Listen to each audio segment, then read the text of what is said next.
الحمد لله نحمده ونستعينه ونستغفره ونعوذ بالله من شرور أنفسنا ومن سيئات أعمالنا من يهده الله فلا مضل له ومن يضلله فلا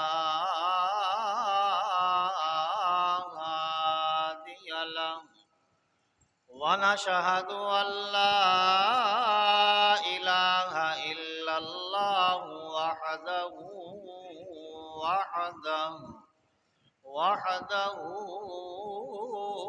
لا شريك له ونشهد أن سيدنا ومولانا محمدا عبده ورسوله أما بعد فأعوذ بالله من الشيطان الرجيم بسم الله الرحمن الرحيم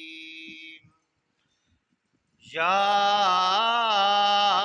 أيها الذين آمنوا كتب عليكم الصيام كما كتب على الذين من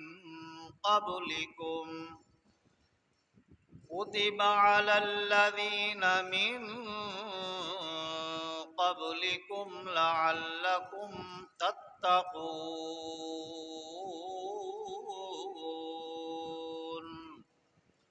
صدق الله مولانا العظيم وصدق رسوله النبي الكريم الأمين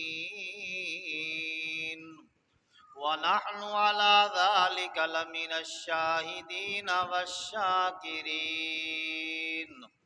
والحمد لله رب العالمين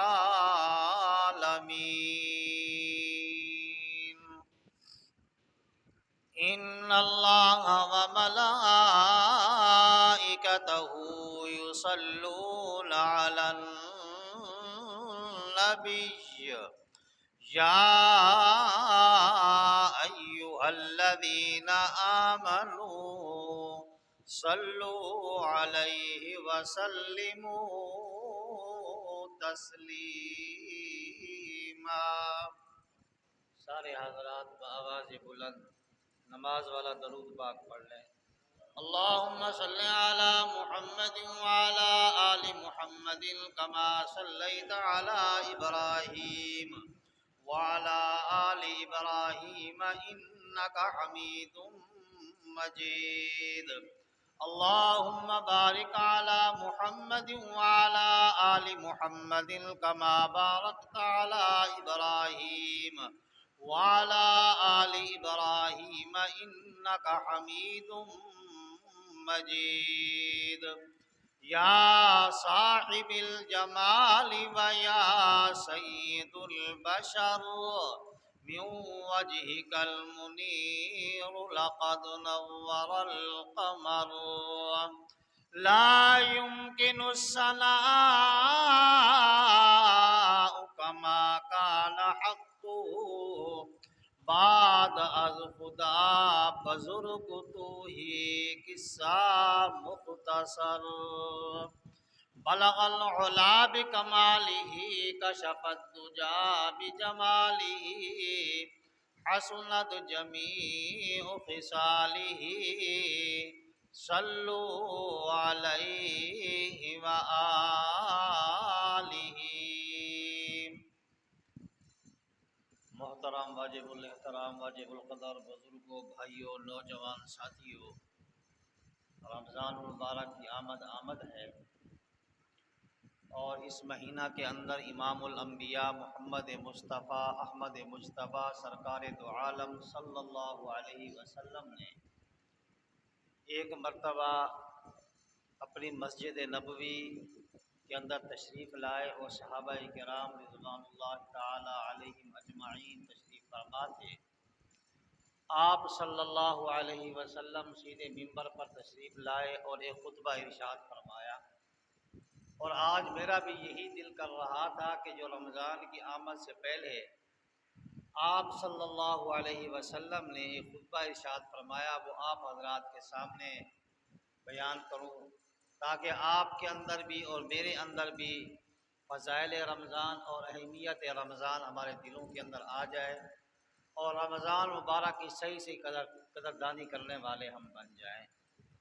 میرے دوستوں اور بزرگوں، سب سے پہلے جو میں نے آپ حضرات کے سامنے آیات قرآن پاک کی آیات تلاوت کی ہے، اس کے بارے میں کچھ عرض کرنا چاہوں گا کہ اللہ پاک نے کیا فرمایا اور قرآن پاک کے اندر کیا ارشاد ہوا، اور کیا روزہ ہمارے لیے فرض ہے کہ اس سے پہلے امتوں کے اوپر بھی یہ فرض تھا۔ اللہ پاک نے ارشاد فرمایا کہ یا ایھا الذین آمنوا کتب علیکم الصیام کما کتب علی الذین من قبلکم لعلکم تتقون، اے ایمان والو، تم پر رمضان المبارک کے روزے فرض کیے گئے، تم پر رمضان المبارک کے روزے فرض کیے گئے۔ اب یہ بھی پہلے میں آپ کو بتا چکا ہوں کہ روزے کتنے تھے۔ جب امام الانبیاء محبوب مصطفیٰ صلی اللہ علیہ وسلم عرش پر تشریف لے گئے معراج کے اوپر، تو کتنے مہینوں کے روزے ملے تھے؟ 6 مہینوں کے۔ کتنے مہینے کے؟ 6 مہینے کے روزے ملے تھے۔ تو جب آقا علیہ الصلوۃ والسلام کی ملاقات حضرت موسیٰ علیہ الصلوۃ والسلام سے ہوئی تو فرمایا کہ اے میرے محبوب پیغمبر، اے برادر مکرم، یہ روزے میری امت کے اوپر بھی فرض ہوئے تھے، اور وہ کتنے تھے؟ وہ میری امت روزے نہیں رکھ سکی، آپ کی امت بھی یہ روزے نہیں رکھ سکے گی۔ آپ جائیں اور کم کروائیں اس کو۔ تو کم ہوتے ہوتے 1 مہینے کے روزے باقی بچے۔ اب وہ 1 مہینے کے روزے جب ہمارے پاس پہنچے تو آج اس 1 مہینے کے روزوں کے اندر بھی ہم کمی کوتاہیاں کرنے کی کوشش کرتے ہیں۔ پورا سال کھانا پینا ہمارا عیش آرام سب کچھ ہوتا ہے، ہم ٹھیک ٹھاک ہیں بالکل۔ جب رمضان مبارک کا مہینہ آتا ہے تو ہم بہانے ڈھونڈنے کی کوشش کرتے ہیں کہ کہیں مولوی صاحب ہمیں یہ فتویٰ دے دے اور ہمارا روزہ رہ جائے۔ ایک مرتبہ ایسا ہوا کہ انور شاہ کاشمیری رحمۃ اللہ علیہ بہت بڑے جید عالم گزرے ہیں، علامہ اقبال کی دعوت پر وہ لاہور تشریف لائے، دارالعلوم دیوبند سے لاہور تشریف لائے، تو سود کے معاملے میں کچھ لوگوں نے ان سے فتویٰ لینے کی کوشش کی۔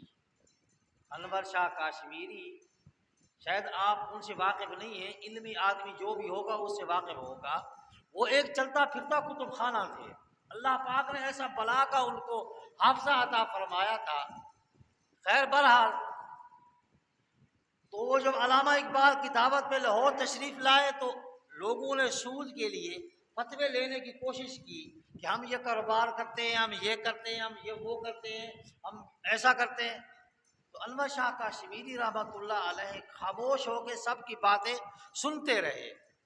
آخر میں فرمایا کہ بھائی اگر آپ نے جہنم میں جانا ہی ہے تو مولویوں کو پل کیوں بناتے ہو؟ تو میں بھی آج آپ سے وہی کرتا ہوں، جب آپ نے رمضان المبارک کے روزے رکھنے ہی نہیں ہیں تو مولویوں کو پل کیوں بناتے ہیں؟ اس کو پل بنانے کی ضرورت ہی نہیں ہے۔ تو میرے بھائی، آپ حضرات سے اللہ پاک نے بھی یہ فرمایا کہ اے ایمان والو، تم پر رمضان المبارک کے روزے فرض کیے گئے، جیسے کہ پہلی امتوں کے اوپر روزے فرض کیے گئے تھے۔ یعنی کہ اس کا مقصد یہ ہے کہ ایک روزے آپ کے اوپر فرض نہیں ہوئے ہیں، اس سے پہلی امتوں کے اوپر بھی روزے فرض تھے، اور ان امتوں کے نے بھی روزے رکھے ہیں۔ اب اس سے ہوگا کیا؟ اب اس سے ہوگا یہ – تاکہ تم پرہیزگار بن جاؤ، کیا کرو؟ تم پرہیزگار بن جاؤ، تمہارے اندر روحانی غذا آ جائے۔ یہ ایک روزہ رکھنا روحانی غذا ہے، تمہارے روح کو ترقی مل جائے، تمہارے روح کے اندر یہ پتہ چل جائے کہ متقی اور پرہیزگار کیا چیز ہے۔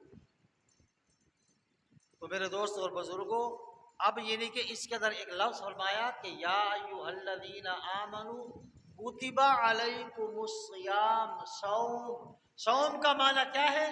کہ اپنی مرضی کو چھوڑنا اور اللہ کی مرضی پہ آ جانا۔ صوم کا کیا معنی ہے؟ اللہ کی مرضی پہ آ جانا، اپنی مرضی کو چھوڑ دینا۔ اب اس سے کیا ہے کہ اب اپنی مرضی ختم اور مولا کی مرضی یہاں شروع ہو جاتی، کیونکہ جب روزہ انسان رکھ لیتا ہے، اب حالانکہ پانی پاک چیز ہے، کھانا پینا پاک چیز ہے، تو اللہ پاک نے فرمایا کہ اس کو تو نے نہیں کھانا۔ اس وقت سے لے کر اس وقت تک تیرے اوپر ہر چیز، یعنی جو کھانے پینے کی وہ بند ہے۔ تو نے اپنی زبان کو بھی لغو لغویات سے، گالی گلوچ سے، ناپسندیدہ الفاظ سے بند رکھنا ہے، اور آپ نے کھانا پینا بھی نہیں ہے، اس میں آپ نے روزہ رکھنا ہے۔ اب کھانا پینا چھوڑ دیا، بہت اچھا۔ زبان سے ناپسندیدہ باتیں چھوڑ دی، بہت اچھا۔ اپنی مرضی چھوڑ دی، اللہ کی مرضی بھی آ گئے، بہت اچھا۔ اب اس سے اللہ پاک کو پھر فرمایا کہ آپ کو ملے گا کیا؟ جب اللہ کی مرضی پہ ہم آ جائیں گے، اپنی مرضی کو چھوڑ دیں گے تو کیا ملے گا؟ تو اللہ پاک فرماتے ہیں غفر لہ ما تقدم من ذنبک وما تأخر، تیرے آگے اور پیچھے کے جو تو نے گناہ کیے وہ سارے کے سارے میں معاف کر دوں۔ غفر لہ ما تقدم من ذنبک وما تأخر، تیرے اگلے پچھلے سارے گناہ معاف کر دیے جائیں گے۔ اور اس کے آگے فرمایا کہ شہر رمضان الذی انزل فیہ القرآن ھدی للناس وبینات من الھدی والفرقان فمن شہد منکم الشہر فلیصم فمن کان مریضا او علی سفر او عدۃ من ایام اخر یرید اللہ بکم الیسر ولا یرید بکم العسر وَلِتُكْبِرُوا الْعِدَّةَ وَلِتُكَبِّرُوا اللَّهَ عَلَى مَا هَدَاكُمْ وَلَعَلَّكُمْ تَشْكُرُونَ۔ اب یہ ماہ رمضان کیا ہے؟ اس کے اندر اللہ پاک نے قرآن پاک کو نازل کیا۔ یہ ماہ رمضان کے اندر اللہ پاک نے اپنی کتاب قرآن مجید کو اسی رمضان مبارک کے مہینہ کے اندر نازل فرمایا، اور یہ ہمارے لیے ہدایت ہے، ہدایت کی دلیلیں ہیں۔ اور پھر یہ حق اور باطل کے اندر فرق پیدا کرتا ہے، فرق بتلاتا ہے ہمیں قرآن، کیونکہ ہمیں تو یہ نصیب نہیں ہوا کبھی کہ ہم قرآن پاک کو اٹھائیں اور دیکھیں اور اس کو پڑھیں اور اس کا فرق معلوم کریں، نہیں، بس جو دماغ مان رہا ہے وہ ہم نے کرنا ہے، قرآن کی بات کو ہم نے نہیں ماننا۔ جو دل تسلیم کر رہا ہے اس کو ہم نے ماننا ہے۔ اللہ پاک فرما رہے ہیں یہ قرآن پاک جو آیا ہے آپ کے پاس، یہ حق اور باطل کا فرق تمہیں بتلا رہا ہے، تو اس کو پڑھ تو صحیح۔ کبھی اس کے قریب بھی ہم نہیں گئے، کبھی ہمارا جانا بھی نہیں ہوا، آنا جانا بھی نہیں ہے۔ کیوں؟ کہ ہمارا دماغ، ہمارا دل، یہ سارا کچھ بس ہے جو مان رہا ہے، چاہے وہ جلال کسی طریقے سے بھی ہو، ہمارا دل یہ بات نہیں مانتا۔ اب میں آپ چھوٹی سی مثال ایک دیتا ہوں آپ کو۔ صلح حدیبیہ کا واقعہ آپ نے سنا۔ میرے اور آپ کے آقا محمد الرسول اللہ صلی اللہ علیہ وسلم کے پاس جب قاصد آئے تو معاہدہ ہوا ان کے اندر، ایک حضور صلی اللہ علیہ وسلم کا اور مشرکین مکہ کا آپس کے اندر ایک معاہدہ ہو رہا تھا۔ اب اس معاہدے کو آپ سنیں گے آپ حیران ہو جائیں گے۔ اب وہ معاہدہ کیا تھا؟ محمد رسول اللہ صلی اللہ علیہ وسلم کو یہ بتلایا جا رہا ہے کہ ہم آپ سے معاہدہ اس بات کے اوپر کر رہے ہیں کہ ہمارا قیدی اگر آپ کے پاس بھاگ کر آ جائے گا تو آپ کو ہمیں واپس کرنا ہوگا، آپ کو ہمیں واپس کرنا ہوگا، اگر آپ کا قیدی اگر ہمارے پاس آ گیا تو ہم آپ کو واپس نہیں کریں گے۔ حضور صلی اللہ علیہ وسلم نے فرمایا کہ مجھے آمین۔ صحابہ کرام رضوان اللہ تعالی علیہم اجمعین نے فرمایا کہ یہ حضور صلی اللہ علیہ وسلم کیسا معاہدہ کر رہے ہیں، پر صحابہ کرام خاموش تھے، کچھ بولا نہیں، کیونکہ امیر کی اطاعت کے اندر خیر اور برکت ہوتی ہے، کیونکہ امیر محمد رسول اللہ تھے۔ اب حضور صلی اللہ علیہ وسلم کی اس بات کے اوپر صحابہ کرام نے فرمایا کہ بھائی ہمیں آمین ہے، جو حضور فیصلہ کر رہے ہیں وہ صحیح ہے۔ اب حالانکہ اب اس کے اندر کیا تھا کہ اب مسلمانوں کو یہ ایک واضح طور پہ شکست دی، پر حضور کے بات کے اوپر آمین کہہ دیا۔